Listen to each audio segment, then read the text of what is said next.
Leather কমপ্লেক্সে যারা কাজ করে তাদেরকে শ্রম কোডের আন্ডারে আনা হচ্ছে না কেন?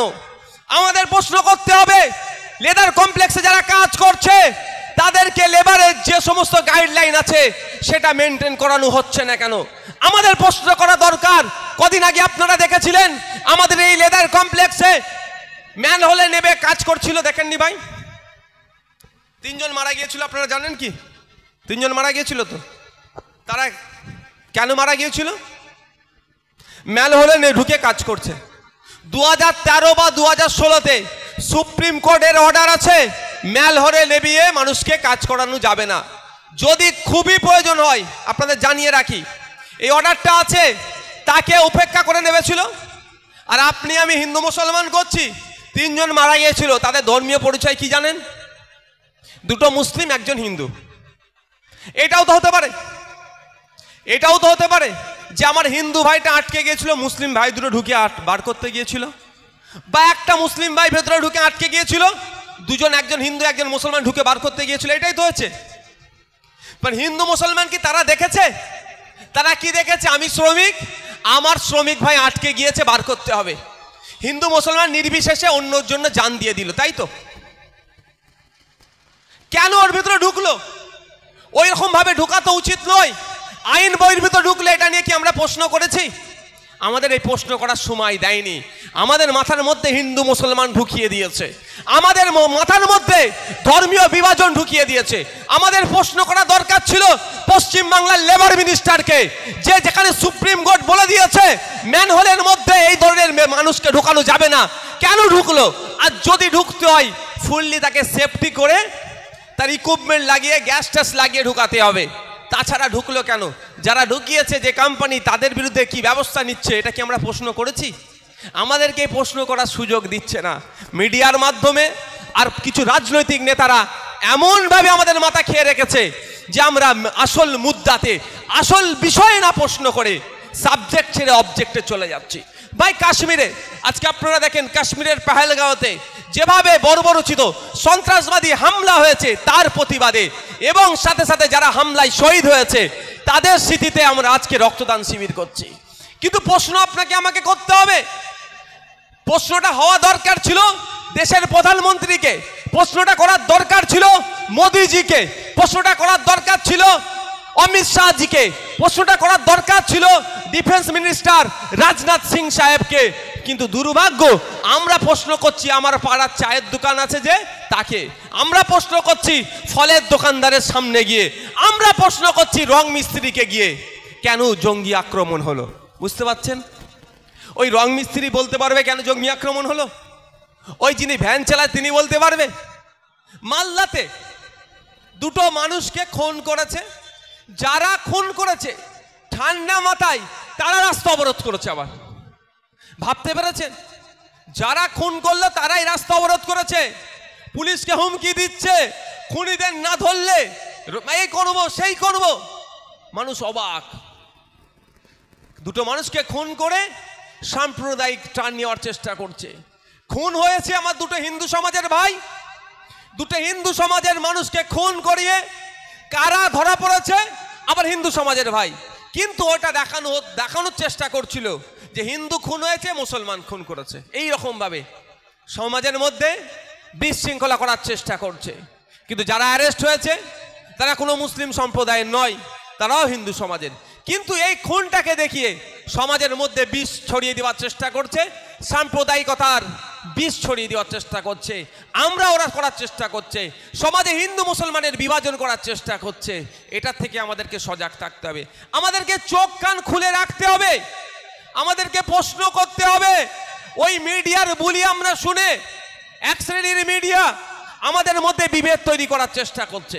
আমাদের প্রশ্ন করতে হবে যে স্কুলগুলোতে টিচার নাই কেন? আমাদের প্রশ্ন করতে হবে হসপিটালে ডক্টর নেই কেন? আমাদের প্রশ্ন করতে হবে নিত্য প্রয়োজনীয় জিনিসের দাম বেড়ে যাচ্ছে কেন? আমাদের প্রশ্ন করতে হবে গ্যাসের দাম বেড়ে যাচ্ছে কেন?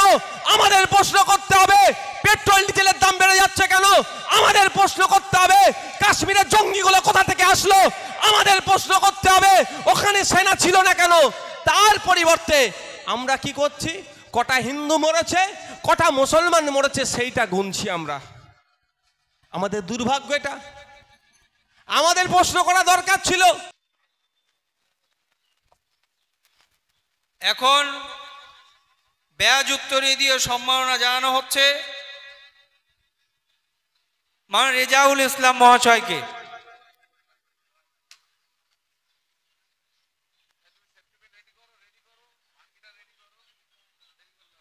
এরপর আমাদের নেতৃত্ব নাজিম উদ্দিন মীর মহাশয়কে ব্যাজ এবং উত্তরীয় পরিয়ে সম্মাননা জানাচ্ছেন আমাদের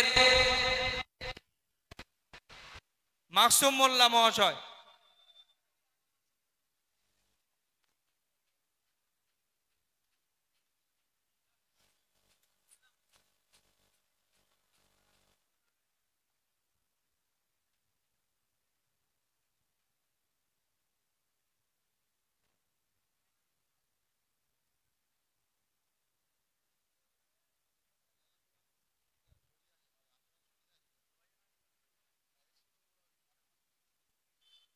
যারা আমরা এই রক্ত অর্পণ শিবিরে এসেছি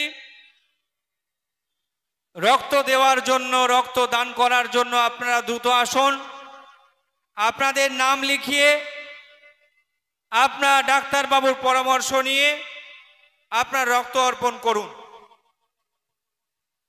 এখন উত্তরীয় ব্যাচ পরিয়ে সম্মান জানাচ্ছেন আমাদের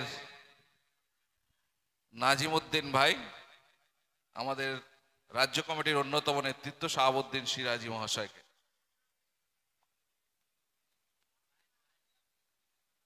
যারা আশেপাশে আছেন সবাইকে বলবো আপনারা মঞ্চের সামনে চলে আসুন।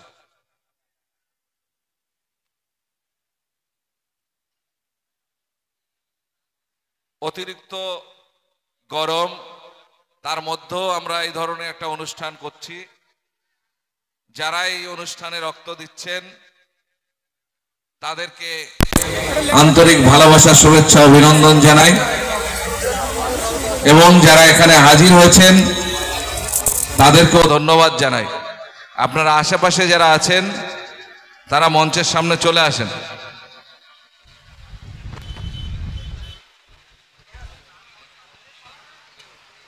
আমরা আমাদের নেতৃত্ব যারা আছে উপরে, আমাদের মঈনুদ্দিন মোল্লা মহাশয়কে এবং আমিরুল মোল্লা মহাশয়কে ব্যাজ এবং উত্তরে দিয়ে সম্মাননা জানানো হচ্ছে।